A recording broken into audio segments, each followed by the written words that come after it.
हाम्रो चाहिँ कति वर्षपछि भेट भयो अरे? 6 वर्ष नहीं 5 वर्ष हो गयो। भएन 4 वर्ष 3-4 वर्ष भयो। अरु पनि भनौँ न। अनि अरु पछि भेट भयो। धेरै पछि 12 पछि हो।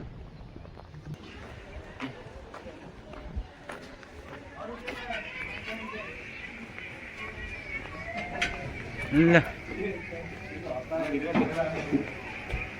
गाडीबाट चाहिँ चाहिएको हैन।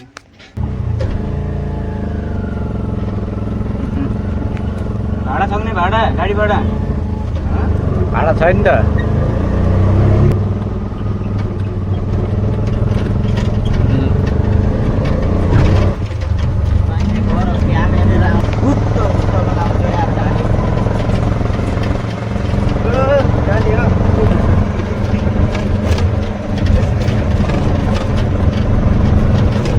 कति टाइम लाग्छ ड्राइभर साहब घर पुग्न? 1 मिनेट। यस्तो रफ्तारमा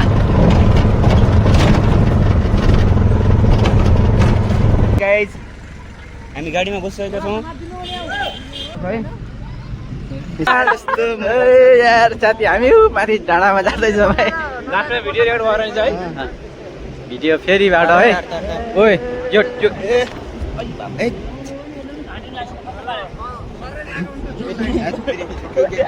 बढिन्छ हेर अगाडि।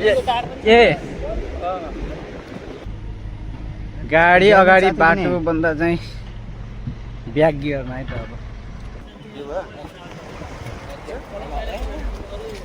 पछाडि गराउनु यो ओके ओके धेरै हेलो बिस्तारै बिस्तारै तला तार धेरै छ हामी चुकिन बिस्तारै मायाले चलो चलो चलो ए एकछिन ल भयो भयो सुन्नु ल घर काम त्यसै छ मिस्त्री लगाएर एहे मिनी घर पो रहेछ बाई बाई आन्टी अगाडि हेर अगाडि बाई बाई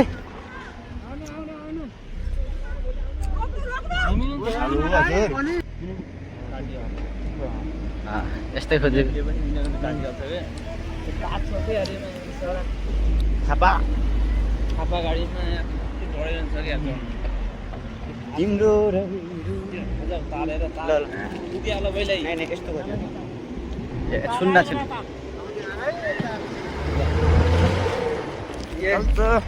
माथि नै बुढाखाली नै पुगेर हाम्रो कहाँसम्म जाने गाडी जङ्गल गराउँ कि जङ्गल फर्किने हो कि भोलि भोलि यो भोलि बिहान नाइटमा कि बाटो अप्ठ्यारो स्याहार हुर्काउनु गयो तिम्रो र मेरो गएर पनि अब भयो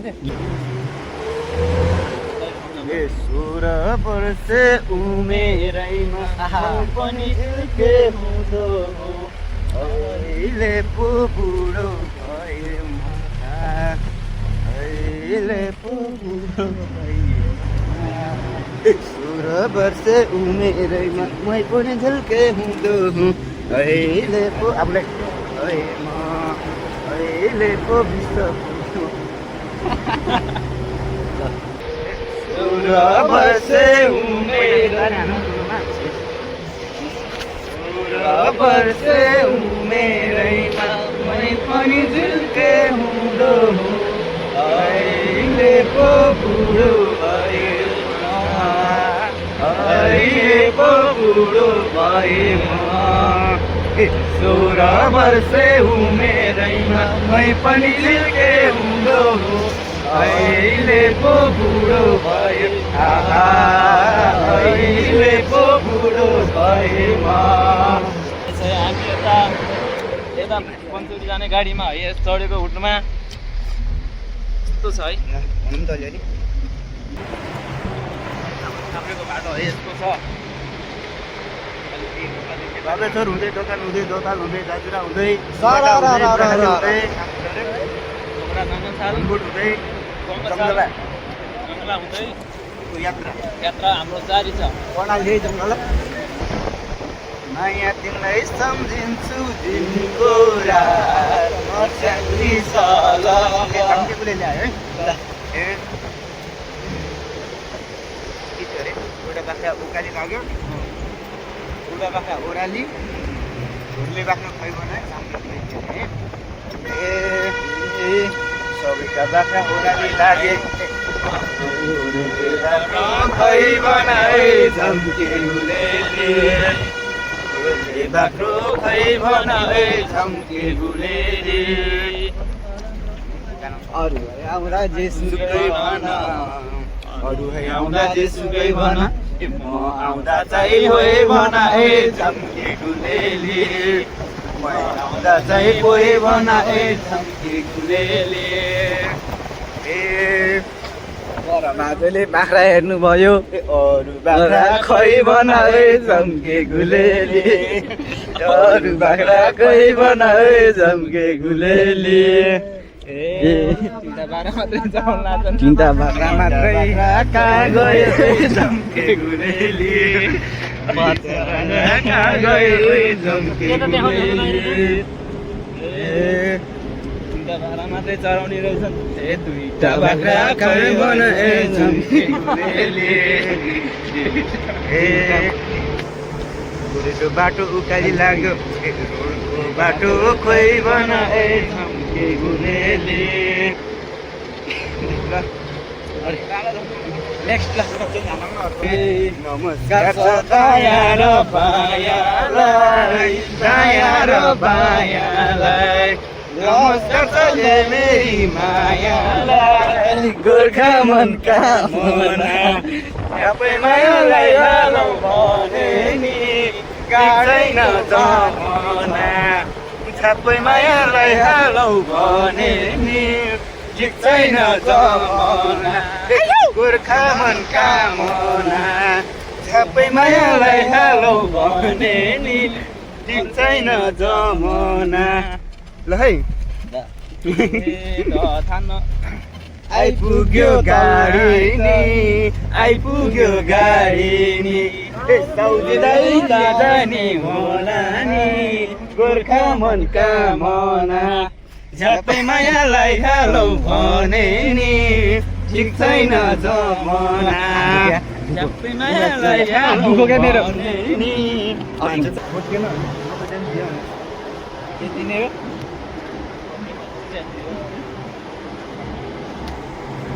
अरू है बाख्रा ओह्राली लागे अरू है बाख्रा ओह्राली लागे गोरुले बाख्रो खै जे भए पनि नलटाउँला अब मिर्गो पाइन्छ होला है आउँछु त कता यता कता बाघ पनि पाइन्छ भन्ने सुन्थ्यो मैले त। अस्ति राति भित्र रोड्ने अनि के पो पैसा छ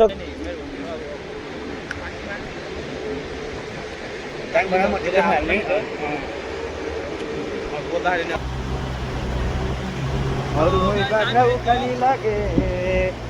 गोरुले बाख्रो खोइ भन ए झम्के गुलेली अङ्कल जुत्ता नि त कस्तो रातो रहेछ हिँडेर ला लागेछ कि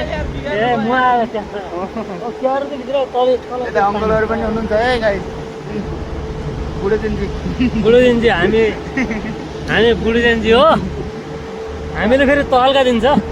ढिलो आउँछ कडा आउँछ अनि जाजुरा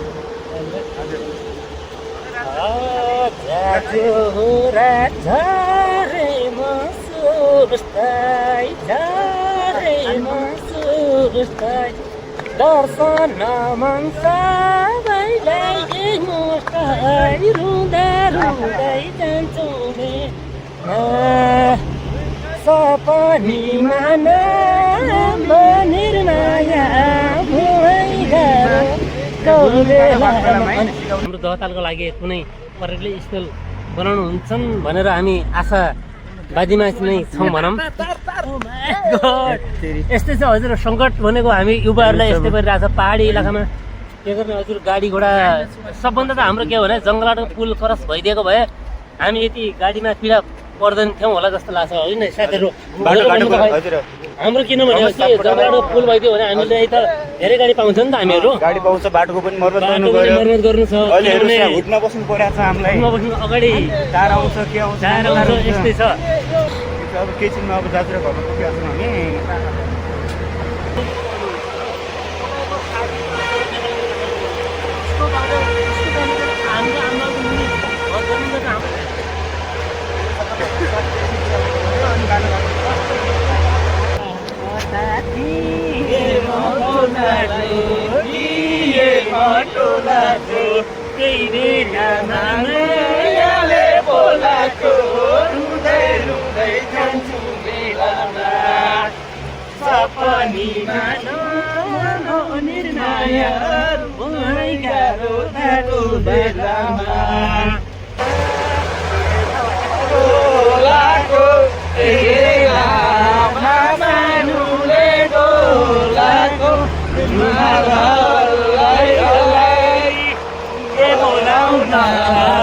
बोलायो मायाले मलाई हो कि कसलाई बोलायो मायाले मलाई हो कि कसलाई मेरो माया कहाँ गएको थियो तिनजेल खोजे मैले पराले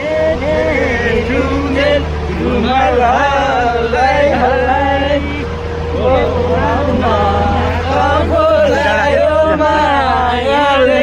मलाई हो कि कसलाई ए बोलाउन बोलायो मायाले मलाई हो कि कसलाई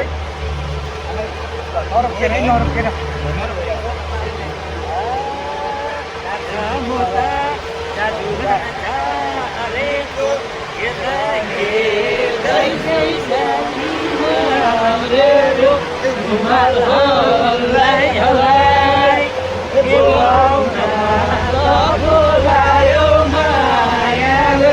मलाई हो कि कसलाई बोलाउन त बोलायो मायाले मलाई हो कि कसलाई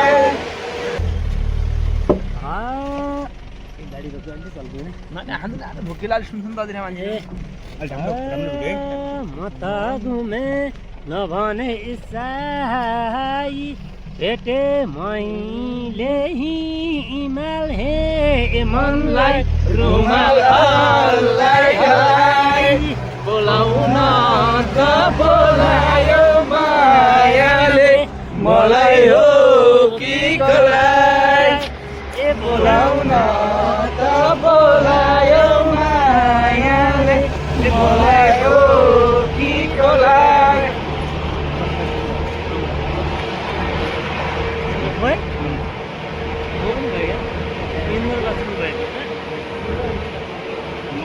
लक्ष्मी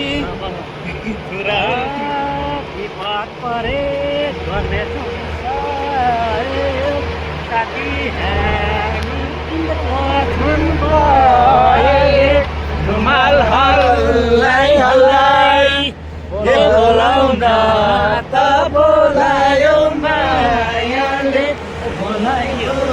कि कसलाई बोलाउन त बोलायो मायाले मलाई हो कि कसलाई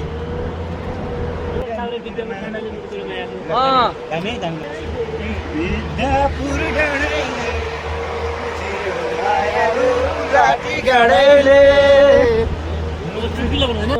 सालकोट छाप्रे विद्यापुर डाँडैले मुटु चुटे माया लाठी डाँडै भनेर बिताउनु भएको त्यसैले हामीले उहाँकै सम्झनामा यो गाउँ क्षेत्रको लागि फेरि नै बोलिदिनु हुनुहुन्छ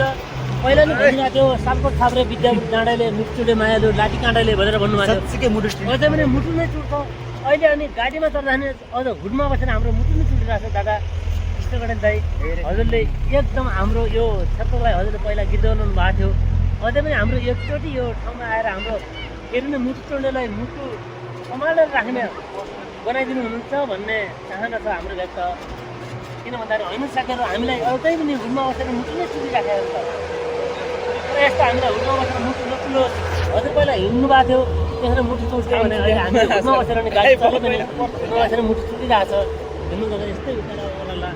गरिरहेका छौँ क्लोजिङ इन्ड ल इन्ड अब त हामी कतिजना छौँ 2 जना 3 जना